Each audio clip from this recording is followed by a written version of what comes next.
Hi hello welcome back our YouTube channel Anju Gowda Kannada vlogs. ಎಲ್ಲರೂ ಹೇಗಿದ್ದೀರಾ?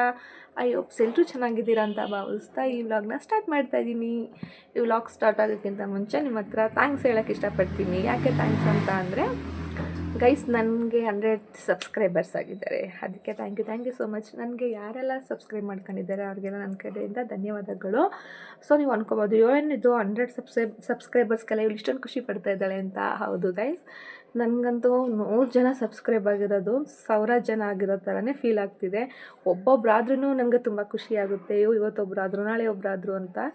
So finally 100 subscribers ಆಗಿದ್ದಾರೆ. ಇನ್ನೂ ಜಾಸ್ತಿ ಆಗಲಿ ಅಂತ ನಾನು ನಿಮ್ಮ ಹತ್ರ ಕೇಳ್ಕೊತಾ ಇದ್ದೀನಿ. ಹಾಗೆ ಇನ್ನೊಂದು ವಿಷಯ ಏನಂದರೆ, ನಾನು ಹುಷಾರು ತಪ್ಪಿ 1 ತಿಂಗಳಾಯಿತು, ಇನ್ನೂ ಕ್ಲಿಯರ್ ಆಗೋಕ್ಕೆ ಆಗೇ ಇಲ್ಲ. ದಿನ ಹಾಸ್ಪಿಟಲ್ಗೆ ಹೋಗೋದು ಬರೋದು ಅದೇ ಆಗಿಬಿಟ್ಟಿದೆ. ಅದ್ರ ಮಧ್ಯದಲ್ಲಿ ನನ್ನ ಮಗನೂ ಹುಷಾರು ತಪ್ಪಿದ. ಅವ್ನು ಯಾವತ್ತೂ ಹಂಗೆ ಹುಷಾರು ತಪ್ಪಿರಲಿಲ್ಲ. ಚೆನ್ನಾಗಿ ಆಟ ಆಡ್ಕೊಂಡಿದ್ದವನು ವಿತಿನ್ ಸೆಕೆಂಡಲ್ಲಿ ವಾಮಿಟಿಂಗ್ ಶುರು ಆಗೋಯಿತು. ವಾಮಿಟಿಂಗ್ ಶುರು ಆಗಿಬಿಟ್ಟು ಫುಲ್ಲು ಸುಸ್ತಾಗೋದ. ಆವಾಗ ಏನಾಯಿತು, ನಮಗೆ ಭಯ ಆಗೋಯಿತು. ಏನಕ್ಕೆ ಚೆನ್ನಾಗಿ ಆಟ ಆಡ್ತಿದ್ದಾನೆ, ವಾಮಿಟಿಂಗ್ ಆಯ್ತಾಯ್ತಲ್ಲ, ಏನಾದರೂ ತಿಂದ್ಬಿಟ್ಟವನೋ ಏನೋ, ಏನಾಯಿತು ಅಂತ ಅಂದ್ಬಿಟ್ಟು ಸಡನ್ಲಿ ಹಾಸ್ಪಿಟಲ್ ಕರ್ಕೊಂಡೋದ್ವಿ. ಕರ್ಕೊಂಡೋದ್ರೆ ಅಲ್ಲಿ ಶಿರಪ್ ಕೊಟ್ಟರು. ಇಲ್ವಾಲಕ್ಕೆ ತಕ್ಷಣ ಹತ್ರದಲ್ಲಿ ಹಾಸ್ಪಿಟಲ್ಗೆ ಹೋಗೋಣ, ಆಮೇಲೆ ಬೇಕಾದ್ರೆ ನೋಡೋಣ, ಅವನ್ನ ಡಾಕ್ಟ್ರ್ ಹತ್ರ ತೋರ್ಸೋಕ್ಕಾಗುತ್ತೆ ಅಂತ ಅಂದ್ಬಿಟ್ಟು ಪಕ್ಕದ ಕ್ಲಿನಿಕ್ಗೆ ಕರ್ಕೋದ್ವಿ. ಇಲ್ವಾಲದಲ್ಲಿ ಆದಿ ಕ್ಲಿನಿಕ್ ಅಂತ. ಅವರು ಒಂದು 1/4 ಗಂಟೆ ಒಂದು ಶಿರಪ್ ಹಾಕ್ಬಿಟ್ಟು ಮಲಗಿಸಿದ್ರು. ಒಂದು 1/4 ಗಂಟೆ ಆದರೂ ಅವ್ನು ಸರಿ ಹೋಗಲಿಲ್ಲ. ಆದರೆ ವಾಮಿಟಿಂಗ್ ಕಡಿಮೆ ಮಾಡ್ದೆ. ನೀರು ಕುಡಿಸಿದ್ರು, ಅಲ್ಲೇನೂ ವಾಮಿಟ್ ಮಾಡಲಿಲ್ಲ, ಬಟ್ ಸರಿ ಹೋಗಲಿಲ್ಲ. ಫುಲ್ಲು ವೀಕಾಗಿ ಹೋಗ್ಬಿಟ್ಟಿದ್ದೆ. ಬರೀ 4 ಟೈಮ್ಸು ವಾಮಿಟ್ ಮಾಡಿದ್ದಕ್ಕೇ. ಆಗ ಡಾಕ್ಟ್ರ್ ಅಂದರು, ನೋಡ್ತಾ ಇದ್ರೆ ಫುಲ್ ವೀಕ್ ಇದೆ, ನಾನು ಸಿಟಿಗೆ ಕರ್ಕೊಂಡೋಗ್ಬಿಡಿ ಬೇರೆ ಹಾಸ್ಪಿಟಲ್ಗೆ, ಐಶ್ವರ್ಯ ಹಾಸ್ಪಿಟಲ್ಗೆ. ಅಲ್ಲಿ ನನಗೆ ಗೊತ್ತಿರೋ ಡಾಕ್ಟರ್ ಇದೆ, ಚೆನ್ನಾಗಿ ನೋಡ್ತಾರೆ, ಏನಾದ್ರು ಬ್ಲಡ್ ಟೆಸ್ಟ್ ಎಲ್ಲ ಮಾಡ್ತಾರೆ ಅಂತ ಅಂದರು. ಇನ್ನು ಸತೀಶ್ ಅವರಂತೂ ಮಕ್ಕಳ ವಿಷಯದಲ್ಲಿ 2ನೇ ಚಾನ್ಸ್ ತಗೊಳ್ಳೋದೇ ಇಲ್ಲ. ನಾನೊಂದು ಪಕ್ಷ ಬಿಡಿ ಒಂದು ಅರ್ಧ ಗಂಟೆ ನೋಡೋಣ, 1 ಗಂಟೆ ನೋಡೋಣ ಅಂತೀನಿ. ನನ್ನ ಹಸ್ಬೆಂಡ್ ಅಂತೂ ಮಕ್ಕಳ ವಿಷಯದಲ್ಲಂತೂ 2ನೇ ವಿಷಯನೇ ಇಲ್ಲ, ಅಲ್ಲಿ ಏನಾಗುತ್ತೆ ಅದು ಆಗ್ಬಿಡ್ಬೇಕು. ಆವಾಗ ಕರ್ಕೊಂಡು ಹೋದ್ವಿ ಎಮರ್ಜೆನ್ಸಿನೇ. ಬಟ್ ಅಲ್ಲಿ ಹೋಗೋ ತನಕನೂ ಚೆನ್ನಾಗಿದ್ದು, ಹಾಸ್ಪಿಟಲ್ ಬಾಗಿಲಿಗೆ ಹೋಗಿ ಹೆವಿ ವಾಮಿಟಿಂಗ್ ಮಾಡ್ಕೊಬಿಟ್ಟ ಗೈಸ್. ಸಖತ್ ವಾಮಿಟಿಂಗ್ ಆಗೋಯಿತು. ಬಟ್ ಅಲ್ಲಿ ಅವ್ನು ವಾಮಿಟ್ ಮಾಡ್ಕೊಳ್ಳೋದು ನೋಡಿ ನರ್ಸು ಡಾಕ್ಟ್ರೆಲ್ಲ ಸಡನ್ನಾಗಿ ಬಂದು ಟ್ರೀಟ್ಮೆಂಟ್ ಮಾಡಿದ್ರು. ಫುಡ್ ಪಾಯ್ಸನ್ ಆಗೈತೆ ಅಂತ ಅಂದರು. ನಮಗೇನು ಭಯ, ಇನ್ನು ಚೆನ್ನಾಗೇ ಈಗ ಅವ್ನು ಹುಷಾರು ತಪ್ಪಿಲ್ಲ, ಅವ್ನು ಜ್ವರ ಇಲ್ಲ, ಅವ್ನು ಬೇದಿ ಇಲ್ಲ, ಏನೂ ಇಲ್ಲ, ಚೆನ್ನಾಗಿ ಆಟ ಆಡ್ಕೊಂಡಿದ್ದ. ಸಡನ್ನಾಗಿ ಎಷ್ಟು ವೀಕ್ ಆಗೋಕ್ಕೆ ಸಾಧ್ಯನೇ ಇಲ್ಲ. ಏನೋ ತಂದುಬಿಟ್ಟಾನೆ ಅಥವಾ ನುಂಗ್ಬಿಟ್ಟಿದ್ದಾನೆ ಅಂತ ಫುಲ್ ಭಯನೇ ಆಗೋಗಿತ್ತು. ಇವನು ಆ ಥರನೇ ಭಯಪಡಿಸ್ಬಿಟ್ಟ ಫ್ರೆಂಡ್ಸ್. ನಾನಂತೂ ಎಲ್ಲ ಹೊತ್ಕೊಂಡು ಯಪ್ಪ ದಿನ ನೆನೆಸ್ಕೊಂಡ್ರೆ ಇನ್ನೂ ಭಯ ಆಯ್ತದೆ. ಅದರಲ್ಲೂ ಮಕ್ಕಳು ಹುಷಾರು ತಪ್ಪಿಬಿಟ್ರಂತೂ ಪೇರೆಂಟ್ಸ್ಗಳಿಗೆ ತುಂಬಾ ಕಷ್ಟ. ಆವಾಗ ಏನು ಮಾಡಿದ್ರು, ಅವರು ಅಡ್ಮಿಟ್ ಆಗಲೇಬೇಕು, ಪಾಪು ತುಂಬ ವೀಕ್ ಆಗಿಬಿಟ್ಟಿದ್ದಾನೆ, ಬ್ಲಡ್ ಟೆಸ್ಟ್ ಎಲ್ಲ ಮಾಡಿಸ್ಲೇಬೇಕು ಅಂತ ಅಂದರು. ಸರಿ ಆಯಿತು ಅಂದ್ಬಿಟ್ಟು ಅಡ್ಮಿಟ್ ಮಾಡಿದ್ವಿ. ಬ್ಲಡ್ ಟೆಸ್ಟ್ ಎಲ್ಲ ಆಯಿತು. ಬ್ಲಡ್ ಟೆಸ್ಟಲ್ಲೆಲ್ಲ ನಾರ್ಮಲ್ ಅಂತಲೇ ಬಂತು. ಆಗ ಸ್ವಲ್ಪ ಧೈರ್ಯ ಆಯಿತು. ಆದರೆ ಸಂಜೆ 5 ಗಂಟೆ ತನಕನೂ ಹುಷಾರೇ ಆಗಲಿಲ್ಲ. ಆಮೇಲೆ ನಮ್ಮ ಹುಷಾರೇ ಆಗಲಿಲ್ಲ, ಸುಮ್ಮನೆ ಮಲ್ಕೊಂಡಂಗೆ ಇದ್ದ.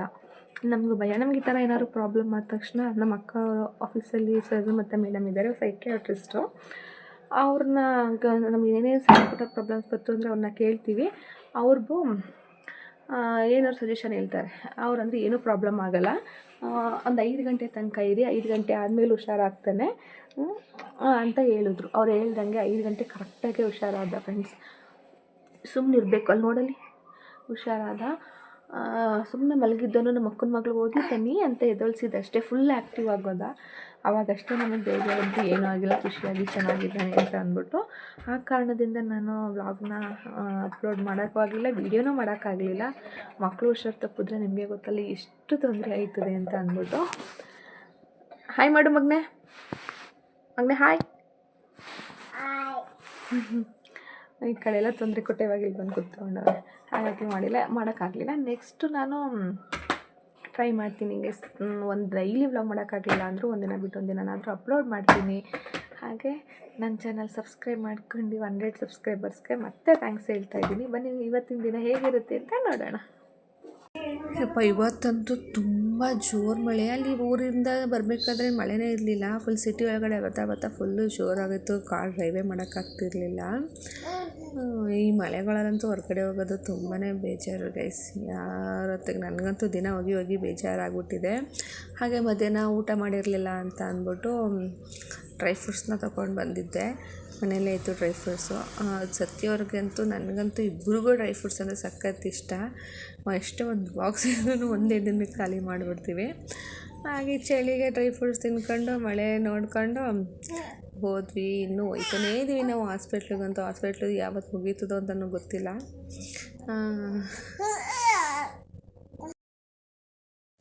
ಹಾಗೆ ಹಾಸ್ಪಿಟಲ್ ಮುಗಿಸ್ಕೊಂಡು ಮನೆಗೆ ಬಂದ್ವಿ. ಮನೆಗೆ ಬರಬೇಕಾದ್ರೆ ಸ್ವಲ್ಪ ಇವತ್ತು ಟೈಮ್ ಆಗೋಯಿತು, ಮಳೆ ಅಂತ ಅಂದ್ಬಿಟ್ಟು ನಾವು ಹೋಗಿದ್ದೆ ಲೇಟ್ ಆಯಿತು. ಮತ್ತು ಟ್ರಾಫಿಕ್ ಎಲ್ಲ ತುಂಬ ಜಾಸ್ತಿನೇ ಇತ್ತು. ಅದಕ್ಕೆ ಜಮೀನ್ ಹತ್ರ ಸ್ವಲ್ಪ ಕೆಲಸ ಮುಗಿಸ್ಕೊಂಡು ಹೋಗೋಣ ಅಂತ ಅಂದ್ಬಿಟ್ಟು ಜಮೀನ್ ಹತ್ರ ಬಂದಿದ್ವಿ. ಹಾಗೆ ಇವತ್ತು ಹಾಸ್ಪಿಟಲಿಂದ ಬರೋದು ಸ್ವಲ್ಪ ಲೇಟ್ ಆಯಿತು, ಅಂದರೆ ಸಂಜೆ ಒಂದು 6:30 ಆಗೋಗಿತ್ತು. ಹಾಗಾಗಿ ಹೊಲ್ದ ಹತ್ರ ಸ್ವಲ್ಪ ಕೆಲಸ ಇತ್ತು, ಒಟ್ಟಿಗೆ ಮುಗಿಸ್ಕೊಂಡು ಹೋಗೋಣ ಅಂತ ಅಂದ್ಬಿಟ್ಟು ಜಮೀನ್ ಹತ್ರ ಬಂದಿದ್ವಿ. ಇದು ನಮ್ಮ ಜಮೀನು ಬಂದು ನಾನು ಬಂದು ತುಂಬ ತಿಂಗಳೇ ಆಗೋಗಿತ್ತು, ಬಂದೇ ಇರಲಿಲ್ಲ. ಇದು ಮನೆ ಅರ್ಧಕ್ಕೆ ನಿಂತಿದೆ, ಗಿಲವಾಗಿಲ್ಲ. ಒಳಗಡೆ ಹಸು ಕರು ಅದೆಲ್ಲನೂ ಕಟ್ಟಾಕೊಂಡು ನಮ್ಮ ಮಾವ ಇಲ್ಲೇ ಇರ್ತಾರೆ. ಊಟ ಏನಾದರೂ ಇದ್ರೆ ಮಾತ್ರ ಮನೆಗೆ ಬಂದು ಊಟ ಮಾಡ್ತಾರೆ. ಇನ್ನು ಮಲಗೋದೆಲ್ಲ ನಮ್ಮ ಮಾವ ಇಲ್ಲೇ. ಫುಲ್ ಸಂಜೆ ಆಗಿತ್ತು ಅಂದ್ಬಿಟ್ಟು ಸತಿಯವರು ಕೆಳಗಡೆ ಹೊರಗಡೆ ಬರಬೇಡ, ಕಾರಲ್ಲೇ ಕೂತಿರು ಪಾಪ ನೀನಿಬ್ರು, ನಾನು ಬೇಗ ಕೆಲಸ ಮುಗಿಸ್ಕೊತೀನಿ ಅಂತ ಅಂದ್ಬಿಟ್ಟು ಹಸುಗೆಲ್ಲ ಏನೇನು ಕಡ್ಡಿ ಹುಲ್ಲೆಲ್ಲನೂ ರೆಡಿ ಮಾಡಿಬಿಟ್ಟು ಬರ್ತಿದ್ದಾರೆ. ನಮ್ಮ ಡಾಗಿ ಬಗ್ಳುತ್ತಾನೆ ಐತೆ. ನಾನು ಹೋಗಲಿಲ್ಲ, ಸುಮ್ಮನೆ ಕೂತ್ಕೊಂಡೆ. ಹಾಗೆ ಗೈಸ್ ಇನ್ನು ಕೆಳಗಡೆ ಎಲ್ಲ ಇದೆ. ನೆಕ್ಸ್ಟ್ ನಾನು ಯಾವಾಗ ಹೊಲ್ದ ಹತ್ರ ಹೋಗ್ತೀನಿ ಆವಾಗ ನಿಮಗೆಲ್ಲ ವೀಡಿಯೋಸ್ ಮಾಡಿ ತೋರಿಸ್ತೀನಿ. ಈ ಕಡೆ ಎಲ್ಲ ಫುಲ್ಲು ನಮ್ಮದೇ ತೊಟ್ಟಿ, ಹಸುಗಳಿಗೆ ನೀರು ಮತ್ತುಗೋಸ್ಕರ ತೊಟ್ಟಿ ಕಟ್ಟಿದ್ದೀವಿ.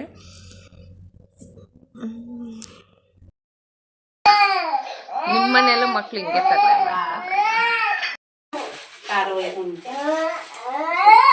ಓನಪ್ಪ ಯಾಕಪ್ಪ ಅಳ್ತಿದ್ಯಾ? ಯಾಕಪ್ಪ ಅಳ್ತಿದ್ಯಾ?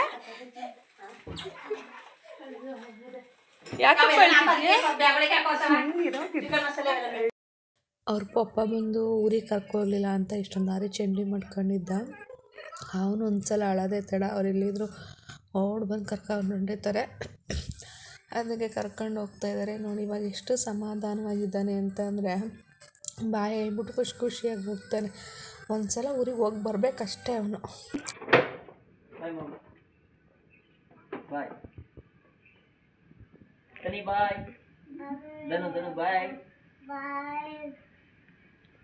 ನೀರು ಅಂಕನ ಕೊನೆಗೂ ಅಲ್ಲಿ ಚೆಲ್ಲವನೇ.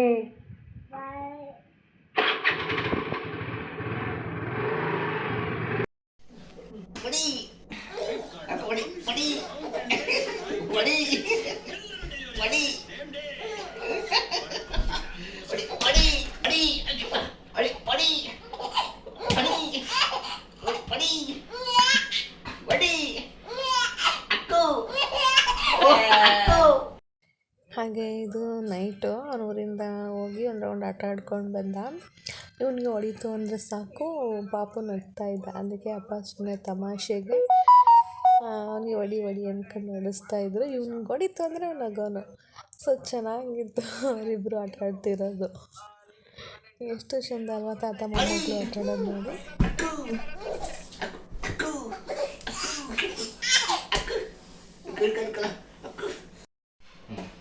ಇನ್ನೊಂದ್ಸಲ ಪಪ್ಪಿ ಕೊಡು.